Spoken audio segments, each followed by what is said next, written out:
ಚಂದೋ ನಾಯಿ ಮರ್ಯಾದೆ ಕೊಟ್ಟು ಮಾತಾಡು. ಧರ್ಮ ಯಮ ಧರ್ಮ. ಸ್ವಲ್ಪ ಟೈಟ್ ಹಿಡಿ ಅಣ್ಣ, ಕಚ್ಚುತ್ತಂದ್ರೆ ಮತ್ತೆ ಚಲನಚಿತ್ರ ಗಣೇಶ ಬೇಕತ್ತದ. ಅಣ್ಣ ನಮಸ್ಕಾರ ರೀ, ನನ್ನ ಹೆಸರು ಬಸವರಾಜ್ ಅಂತ. ನಾವು ಪರ್ಸ್ ಯಾರೋ ಹೊಡೆದಾರ್ರಿ ಬಸ್ ಸ್ಟ್ಯಾಂಡ್ದಾಗ. ನನಗೊಂದು 500 ರೂಪಾಯಿ ಕೊಡ್ರಿ, ನಾ ಊರಿಗೆ ಹೋದ್ಬಳಕ್ಕೆ ನಿಮಗೆ ಫೋನ್ಪೇ ಮಾಡ್ತೀನಿ ಅಂತ. ನಿಮ್ಮ ನಂಬರ್ ಕೊಡ್ರಿ. ಇಲ್ಲ ಅಣ್ಣ, ಟೈಮ್ ಇಲ್ಲ ಅಣ್ಣ ನಮಗೆ, ಆಗಿಲ್ಲ ಅಂತ ಹೇಳಿ ನಾ.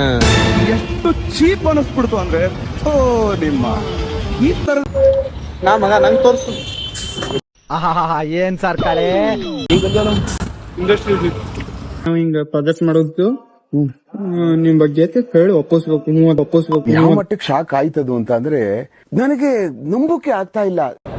ಥಾರ್ ಇಸ್ಕೊಡು ಮಗ, ಇದು ನಾನು ಬಡವ ನೊಂದಿದ್ದೇನೆ. ಇವತ್ತು ಸಾತ್ಲಿಂಗ್ ಅವರು ಥಾರ್ ಇಸ್ಕೊಡ್ಲತ್ತಾರ ಒಂದು ಹೊಸದು. ಚಂದ ಅಣ್ಣ ಕಲರ್. ದಯವಿಟ್ಟು ನೀವುಗಳು ಸುಮ್ಮನೆ ಟೈಮ್ ಪಾಸ್ ಮಾಡಬೇಡ್ರಿ. ಹೇಳಕ್ಕೂ ಒಂದಿದೆ ಬಾಯಿದೆ ಅಂತ ಏನ್ ಬೇಕಾದೇನ್ ಬೇಡವಾ. ನಿರಂತರ ಸುದ್ದಿಗಾಗಿ ನಿರೀಕ್ಷಿಸಿ TV9. ಕ್ಯಾಮರಾಮನ್ ಗಿಣಿ ಜೊತೆ ಪುಟ್ಟೇರ ಸಿಂಹ ಜಯಂಗ್ರೆ.